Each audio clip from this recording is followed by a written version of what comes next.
озеро Кадам. Щука, орел.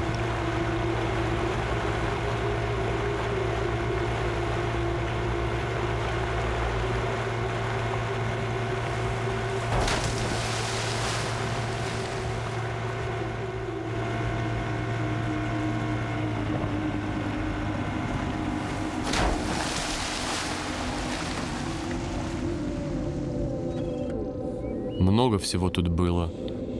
Был ледник, да пропал через 1000 лет. Теперь озеро. Кадам. От слова заболоченное. Кадмены. Так и есть. Местами по мху человек пройти может и не провалится. А коли провалится, окуня, карася, щуку да плотву повеселит.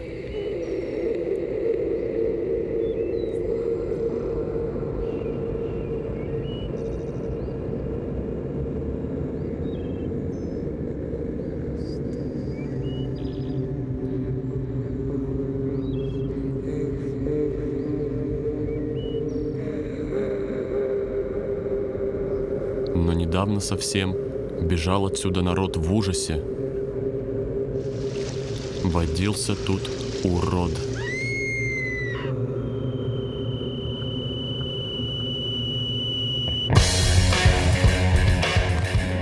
Плывет щука, такая гигантская, что вы и не видали, а голова у нее от орла.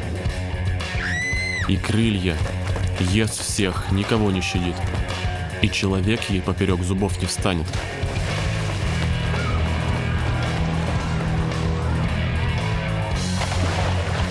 Страшно на озере купаться, рыбачить запрещено. Дети дома сидят, боятся, что прилетит урод из Кадама и утащит их в самый ил. Никто не мог победить урода. Никто.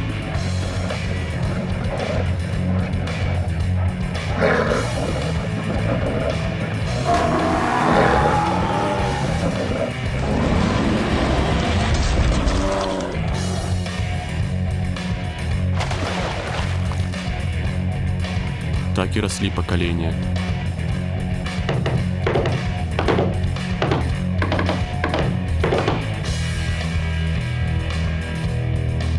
Но однажды у коми народа кончилось терпение.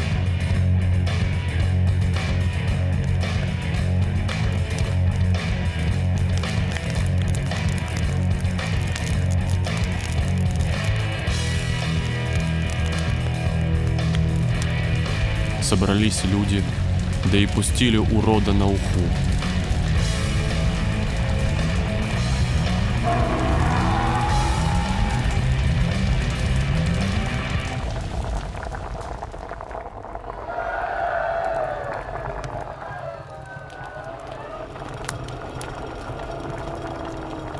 Стало в Парме спокойнее жить. Как выловили, оказалось, что щука эта 2-метровая, вся мхом поросла. Давным-давно плавала она спокойно, да захотел ее орел украсть из воды. Вцепился, да сил не хватило. Утащила щука его на дно. Орел умер, да когти не разжал. Так и плавала щука с короной. Страх, да и только.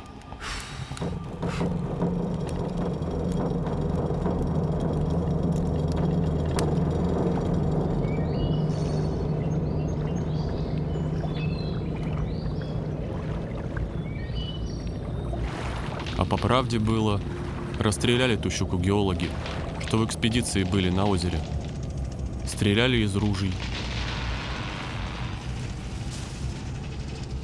В году 80-м ее и убили. Как бревно было. Страшное. Кто-то домой унес.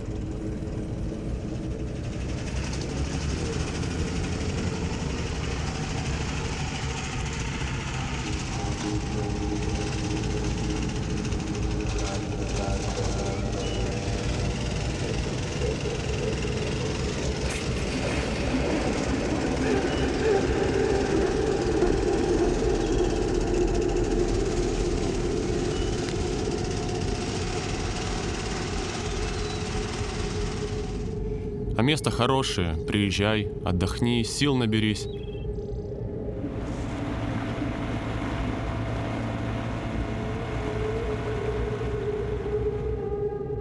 Ждет тебя озеро круглое посреди тайги.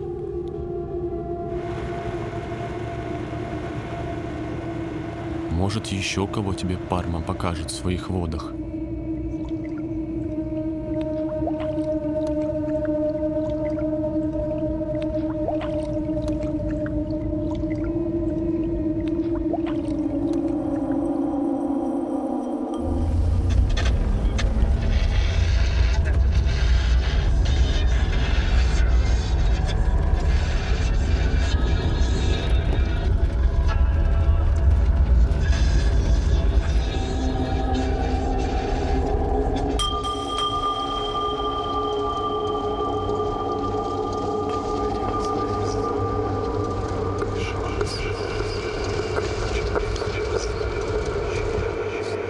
Сусло, стой. В Кирчомье начали строить церковь на берегу реки Вычегды. Сначала была построена большая крестьянская печка. На ней варили брагу и еду. Текло сусло из посуды, а по реке плыли на лодке чужаки. Они гребли веслами и что-то пели, поднимались вверх по реке. Главный рулевой, который сидел в конце лодки, увидел сусло и крикнул: «Сусло, стой!» И сусло перестало течь. А тот, который готовил сусло, ответил им: «Если сусло стой, значит и лодка стой». И тут лодка остановилась. Все гребут веслами, а лодка не плывет. Стояли они, мерились силами.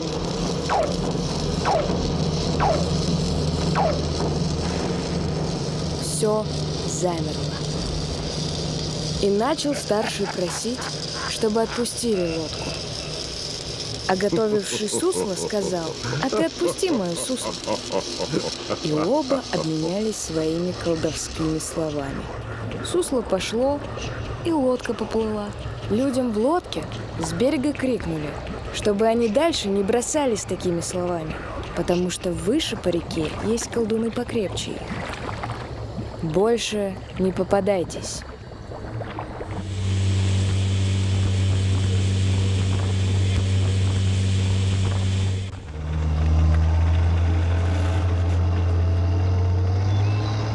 Шла тут молва, что рядом со складами колхоза где-то цыгане прятали сокровища. Нужно произнести колдовские слова, и богатства найдутся. Многие искали. Да теперь пойди разбери, кто колдун, а кто дурак. Колдуны прячутся теперь от глаз людских. Может, и нашли уже. Никто не знает.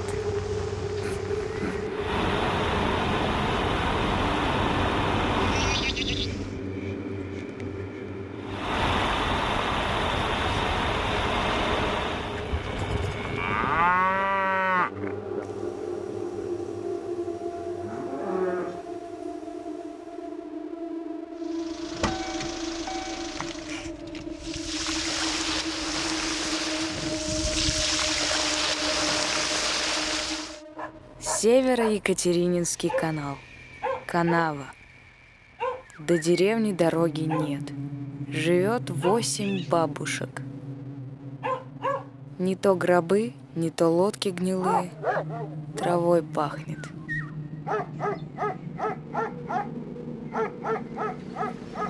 А 200 лет назад купцы сибирские к морю белому хотели товар возить. По каналу из-за Урала по Чусовой было можно водой пройти до Архангельска. 40 лет рыли. Трудно. 60 всего судов прошло. Тысячи людей трудились. Труд каторжан использовали. Что не делали? На лодке только и плавать по весне. Да некуда. Зарос травою. Деревья попадали. То чистили его, то забывали. Шлюзы были, да теперь нет. Вот и сделали памятник инженерный.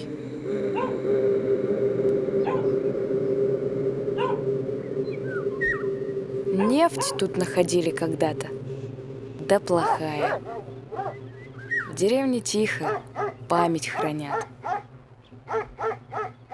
Кто знает, по каналу проще добраться туда, али по дороге разбитой. Проще там и сидеть, на небо смотреть.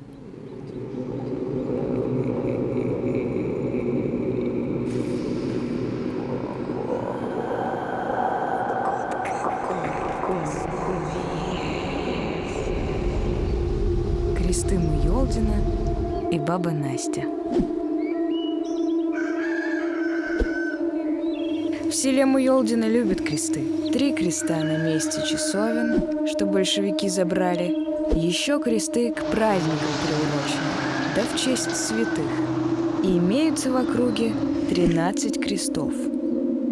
Следят местные за всеми крестами. А еще и баскетбол тут любят. Много колец на дорогах.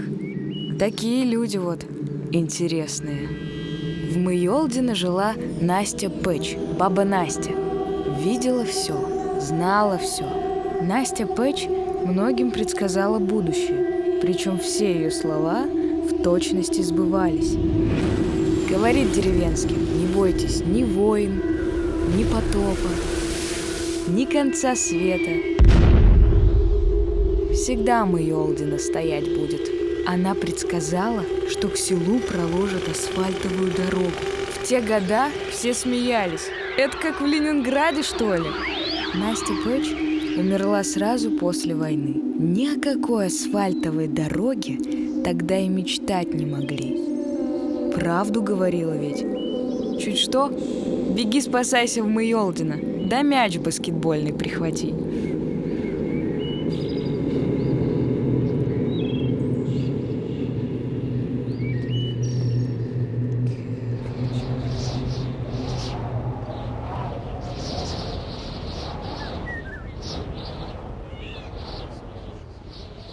Чудо-ель в селе Руч. Кто заедет в летний вечер в деревню Руч, увидит детей много. А кто дерево найдет местное, увидит много ветвей, много стволов. Их деревня будто. Вот и гуляют дети мимо местечка Кыфтет. Там ель необычная, с несколькими стволами. Никто из местных жителей не знает, кто ее посадил. Стоит тут уже около 100 лет. Верят в деревню, что дерево их оберегает от пожара, передает свою силу людям, обнявшим ее могучий ствол. За елью ухаживала женщина. Умерла она в 90 с чем-то лет. Но от кого тебя тут ель не спасет, так это от комаров. Вот их и бойся, коли заедешь.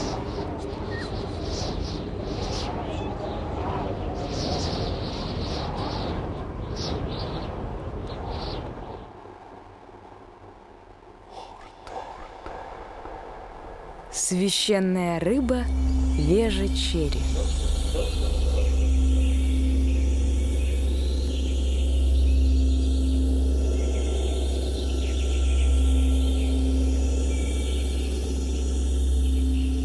Если съесть только что выловленную рыбу, можно исцелить все болезни. А если долго смотреть ей в глаза, проблемы с желудком пройдут.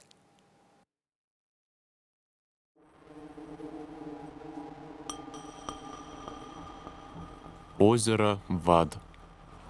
Местные жители шепчут: самым ранним утром, перед праздником Пыжагаш, на озеро Вад всегда с юга прилетала стая 12 лебедей. Жили на озере 3 дня, да улетали. Зачем? Тайна.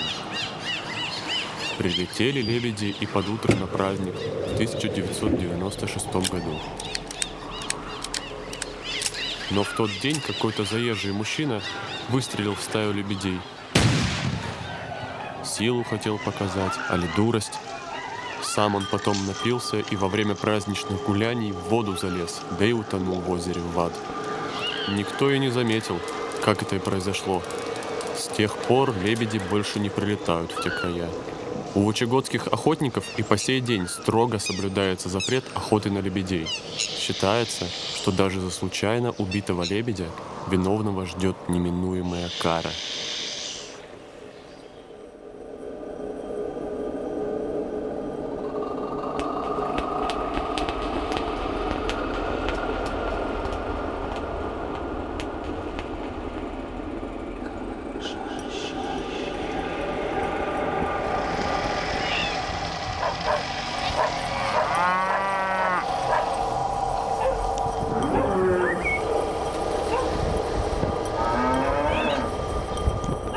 Медвежатники. Старые. Много дома эти помнят.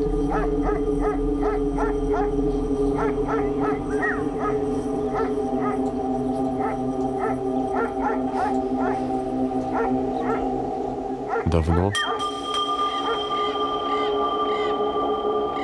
Осень. Кертелиш и сыновья из Бадьёльска нашли медвежью берлогу, но сколько медведей в ней было, не смогли разузнать. Зарядили ружья, наточили медвежье копье, встали у медвежьей берлоги. Целятся убить, кто выйдет. Кертелиш говорит старшему: «Давай, Петр, пошевели жердью в берлоге». Петр сунул ее в берлогу и ткнул медведя в бок.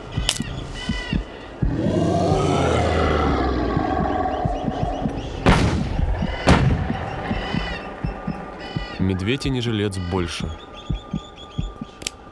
Рады, еще надо. Давай еще, Петр.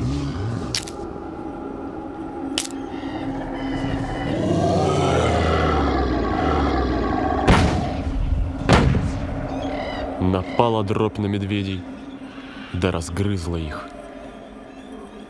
Как тут остановишься? Снова велит Кертелиш Петру пошевелить жердью внутри берлоги.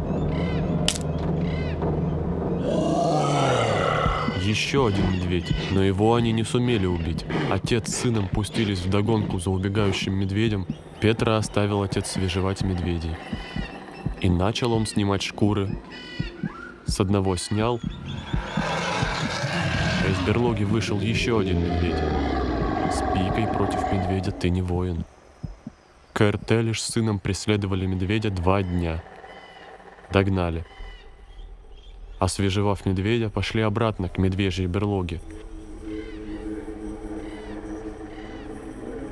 И увидели Петра растерзанным.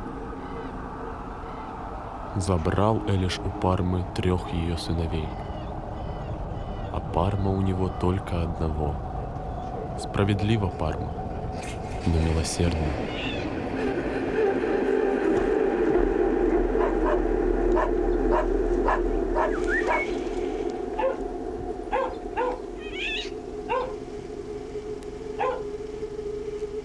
Теперь в деревне другие звери в ходу. Железные. На таких хоть на самого Ягморта едь.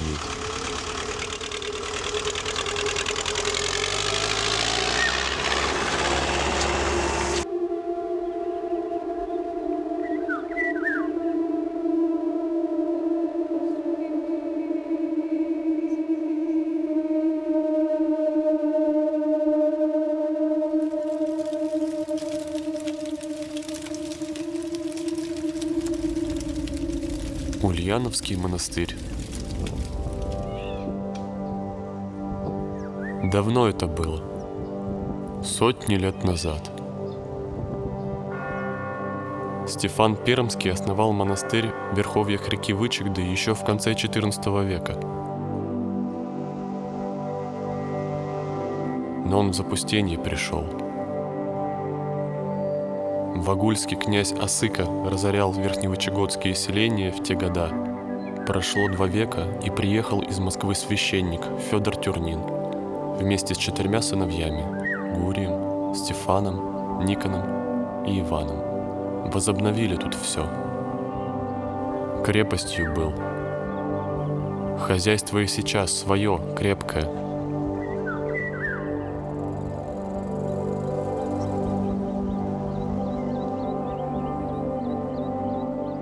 Раньше тут собор стоял огромный.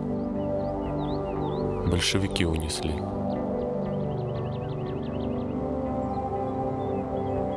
Ныне подразбилось все, но колокольня действует.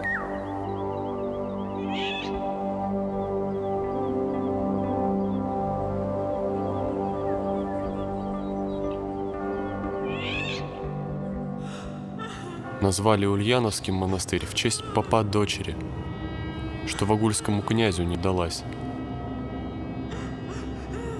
Предпочла с обрыва. До берега доплыть не смогла. Ульяна.